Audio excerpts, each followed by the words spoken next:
Something we've talked about here on the air before. Cancel culture, it's gone too far. Too far. It is, of course, the thing to do now. And it doesn't matter who you are or what you have done. If you run afoul of this group or that group, and it finds its way onto the social media and you end up in that shooting barrel, there is no recourse. You're finished. And it's a problem, isn't it? I mean, do people deserve to be held accountable? Yes, for sure. Do they deserve to be subjected to criticism for things they say or do if, we disagree with them? Sure. Yeah, absolutely. But that's not enough anymore. That's not even close to enough anymore. We want them to no longer exist. And any historical traces of things they may have said or done, those can't exist either, and they need to be scrubbed from our society. It's too much. It's gone too far. So we're going to chat now with Dino Sossi, who is an instructional assistant in technology and media at the University of Toronto, recently put together a piece on this very subject. Dino, thanks for your time today. I appreciate it. Thanks for having me on, Shay. I appreciate talking about cancel culture. And this cancel culture thing, really, it's gone too far. It's completely out of hand at this point, isn't it? You can make an argument for that. Like as you said, these days, people in a diverse, multicultural society, we need to be accountable for what we say. Yeah, it's fair to be criticized, but we don't want to go too far. That's a very fair point. Yeah, so I don't think either of us are saying that all viewpoints should be respected and seen as valid. Absolutely not. Certainly, speech or behavior that people find damaging, that needs to be called into account. But doesn't our society kind of rest upon the principles that in a democratic society, all viewpoints are to be heard, and you don't have to agree with them, but people have a right to voice them? I mean, now at this point, it can get you completely eliminated from society in some ways. Yeah, it's interesting. I like, given what you said, I wonder, because of the way social media is, it amplifies our messages to such a broad group of people. I wonder, when we're saying particularly talking about difficult issues, like say in the charter, there's provisions for equality about race, national or ethnic origin, color, religion, sex, age, or mental or physical disability, or LGBT rights for that matter. When we're talking about hot button issues, potentially maybe we talk about it in sort of a smaller, more controlled environment with our friends. Maybe on social media we parse our words and are a little bit more careful about what we say. And that's the problem. I mean, we should be careful about what we say. I think we understand that, but I think it's some of us, the line about what is okay to say is also very, very blurry for a lot of us. It's very confusing as to what may actually get you onto the radar of the cancel culture mob, and people do back down, and we miss out on their viewpoints.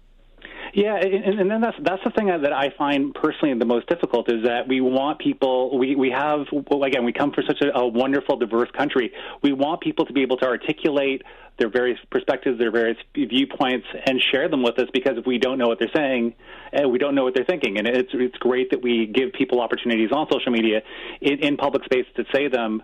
And again, I wonder, maybe it's just about certain hot-button issues. Say them, but just maybe take a step back for a second to make sure that what you're saying is not just blatantly offensive to someone.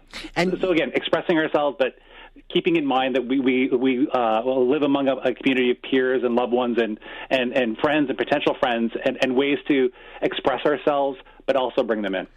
And you've mentioned social media, and obviously that's where this happens. This is the environment where this plays out, which makes me wonder.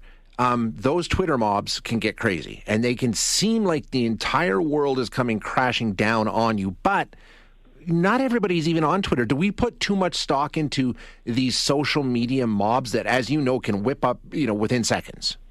Yeah, I think it's interesting because, obviously you work in the media, so I'm sure your producers of the show, the people that you interact with, Twitter is such an amazing way to find out about what people are thinking about in real time. But I think some of us, because again, I work in academia, so I spend a lot of time trying to find out what popular people are thinking about, and maybe we put too much stock in these social media platforms in terms of that's representing maybe too small a group of people based on, they're not representative of the whole population that we want to know about.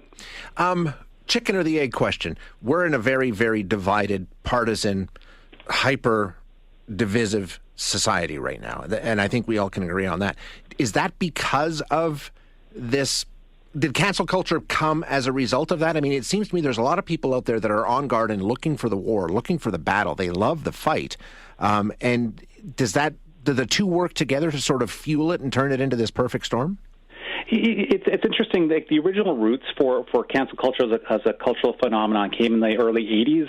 in terms of the great musician Nile Rodgers from Chic doing a song, Your Love Is Canceled, based on a date that went awry. And I think there's these impulses for us to want to debate people and find out what they're thinking about. And then I think today, because of the way that social media allows people to express themselves in such sort of small bits, it can't represent the totality of what we think and believe. And I think it's sometimes the worst parts of what we express are exaggerated and amplified through algorithms and other things online. And I think it makes problems that I think would resolve one-on-one harder to resolve. So is there a resolution? Is there a way out of this? I can't see one. Yeah, I like, because of the internet being so diffuse and people's perspectives being so broad, I just don't know a way. And then also you think about this, I think when you think of the trajectory of cancel culture, it's happened for a long time as social media has matured, but I think it's really become big over the last year or two. I think the pandemic has, when times are tough and we're personally challenged, I think it brings out the best and the worst of us. And unfortunately, I think social media can have an ability to exaggerate the worst of us. And that's just something I don't know, how do we reconcile that? No, I don't either, but it's a tough spot we've got ourselves into, and hopefully we find a way out. But interesting discussion. Thanks so much, Dino. I appreciate your time. Thanks for your time, Shay. I really appreciate it. Yeah, you bet. That's Dino Sossi, who is an instructional assistant in technology and media at the University of Toronto.